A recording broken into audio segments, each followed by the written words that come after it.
morning. It's been a while since you've had the pleasure of watching me comb my hair. I was thinking about something, and okay, so somebody told me like kind of a tragedy that happened to somebody that we both knew, and it was a terrible accident involving a pet, and I didn't know the dog. I didn't know these people's property. You know, I wouldn't know what their backyard looks like even before it had a new pool put in. I didn't know that they had this breed of dog, whatever. So anyway, so this terrible accident happens, and I'm told, because it's like kind of a mutual acquaintance, and it's like, oh my God, you know, this horrible thing happened. And there's nothing wrong with sharing those stories with you know, other people or whatever. But what it actually made me realize is that I've replayed that scenario in my mind multiple times now. And I realized how powerful our imaginations are when they are doing things that we don't want. So I don't want to envision a dog getting trapped under a solar cover on a pool and drowning. I don't want to envision that.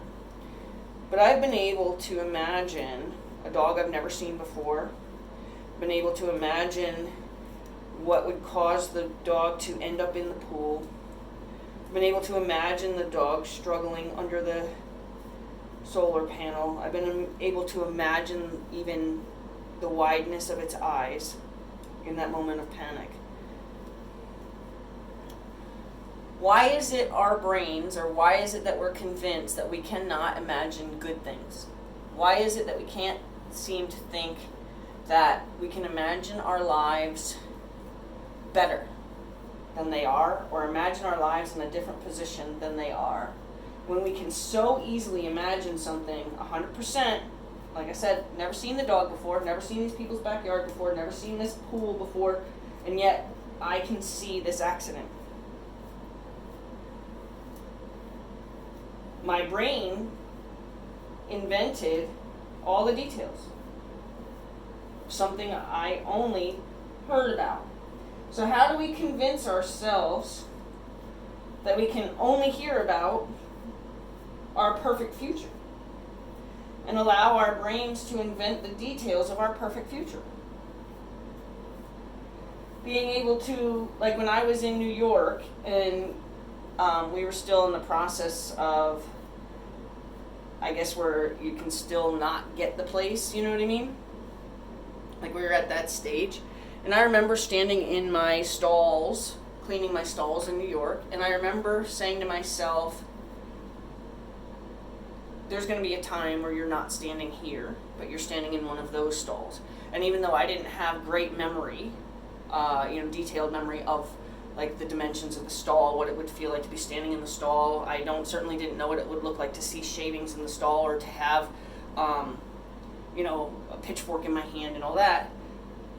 But I took my current position, my current shavings view, my current pitchfork in my hand, the feel of that, and was able to transport myself into the stalls that I have here well before I even knew if I officially was going to be moving in. I think, but when I want to think about like what my next step is in my future, or my next whatever, I find that I'm like, well, how do you imagine something that isn't? Like, and then really truly like see it, play it, like a movie, play it. How do you do that? And it wasn't until I started to keep replaying something tragic with detail I don't know, detail is not available to me, and yet I have that detail. I've been able to replay this thing in my head over and over again as if I had all the information. So I guess what I'm trying to say is our brains can do that,